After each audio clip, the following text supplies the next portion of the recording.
A single phone call, two powerful leaders, and a Middle East already on the edge. Did Vladimir Putin just warn Israel, and indirectly the United States, to back off Iran? Because what happened next raised eyebrows around the world.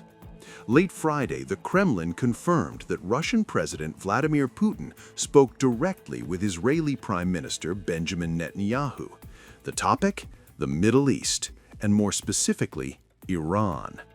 According to Moscow, Putin emphasized the need to step up political and diplomatic efforts to maintain regional stability and security. Diplomatic language, yes, but in geopolitics, words like these carry weight. This call didn't happen in a vacuum. Iran has been rocked by deadly anti-government protests, thousands reportedly killed, the country shut off from the world. Meanwhile, President Donald Trump openly voiced support for protesters, while Iranian officials accused the US and Israel of fueling unrest, even terrorism. Rumors of a possible US strike on Iran were spreading fast. The region was a powder keg. Then Putin makes the call. The Kremlin says Russia is ready to mediate, to promote dialogue, and to keep all sides talking instead of fighting. But make no mistake, when Russia offers mediation, it's also drawing a line. Escalation would not go unnoticed. Soon after, something changed. Trump's tone softened. He hinted that the killing in Iran might be ending, and talk of immediate retaliation seemed to cool. Netanyahu agreed to continue contacts with Moscow at multiple levels. A quiet pause in a very loud crisis. So what really happened on that call? Was Putin simply urging calm or issuing a subtle warning to Israel and the US? Was this diplomacy or deterrence?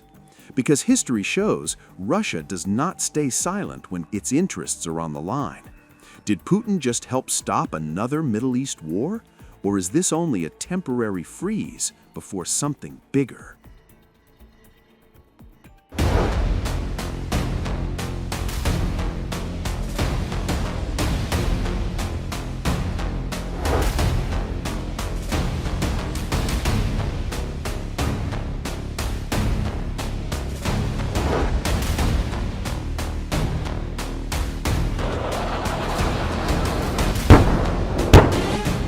A stark warning from a Muslim nation. Qatar's prime minister has publicly told Tehran that peace is still possible, but only if chaos stops now. As regional tensions spike amid fears of U.S. intervention and deadly unrest within Iran, Doha is pushing hard for de-escalation. The message is clear. We're down for peace, just don't blow it.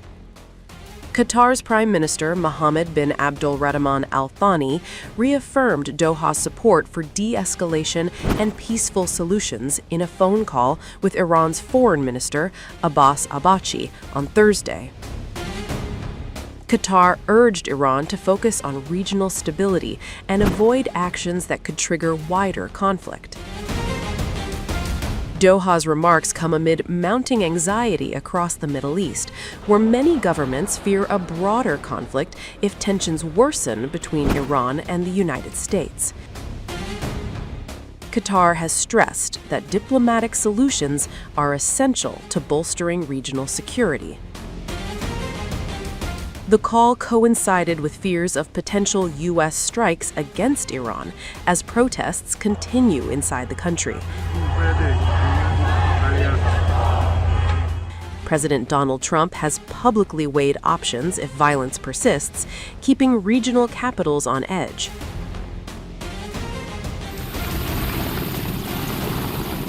Qatar has previously played a mediation role in regional crises and often positions itself as a broker for peace between Iran and other powers. Despite close economic and diplomatic ties, including managing joint energy interests, Doha is pushing both sides toward restraint. As deadly protests and international pressure mount on Iran, Qatar's warning underscores fears that the region could spiral out of control. Doha's message to Iran, peace now or risk catastrophe later, reflects a fragile moment where diplomacy could still avert widespread conflict.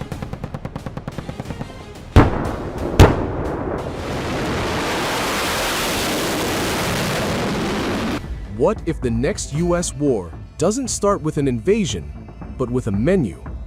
A list of strike options, each one dangerous, each one irreversible.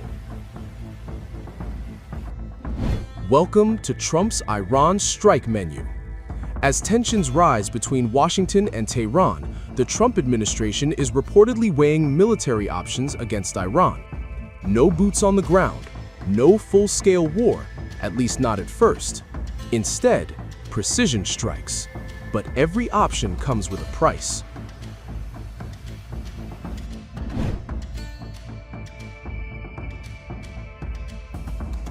On paper, this looks like the cleanest move. Eliminate Iran's supreme leader, Ayatollah Ali Khamenei. He's the face of the regime, the final authority, the man behind Iran's crackdowns, proxy wars, and nuclear defiance. A successful decapitation strike could shatter the regime's command structure.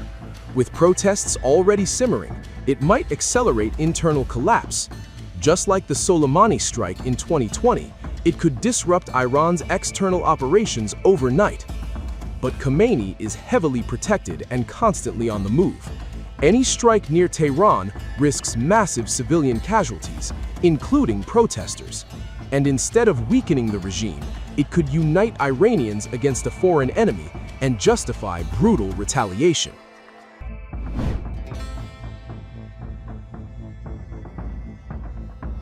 The Basij militia is the regime's muscle. They crush protests, they enforce loyalty, they fire on civilians. Targeting them means hitting the regime where it hurts, internally.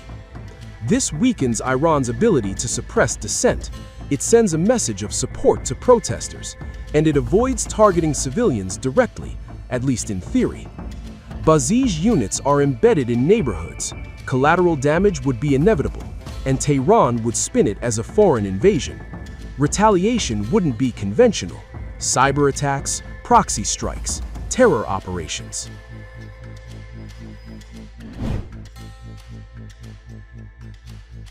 This is Netanyahu's long-favored option.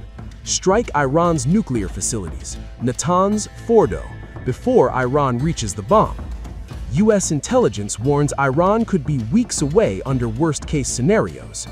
It delays Iran's nuclear ambitions, buys time for diplomacy, and reassures U.S. allies like Israel and Saudi Arabia. However, airstrikes won't destroy the program forever. They'll just push it deeper underground.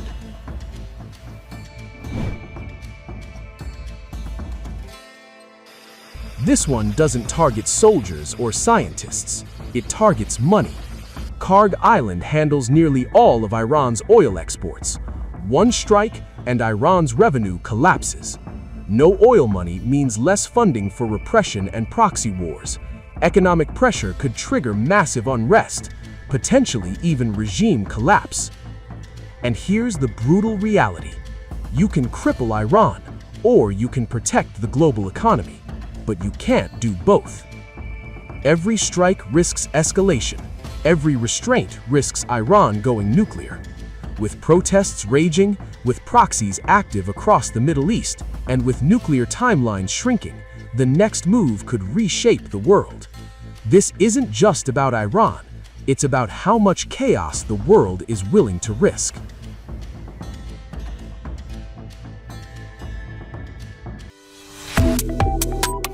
Subscribe to One India and never miss an update. Download the One India app now.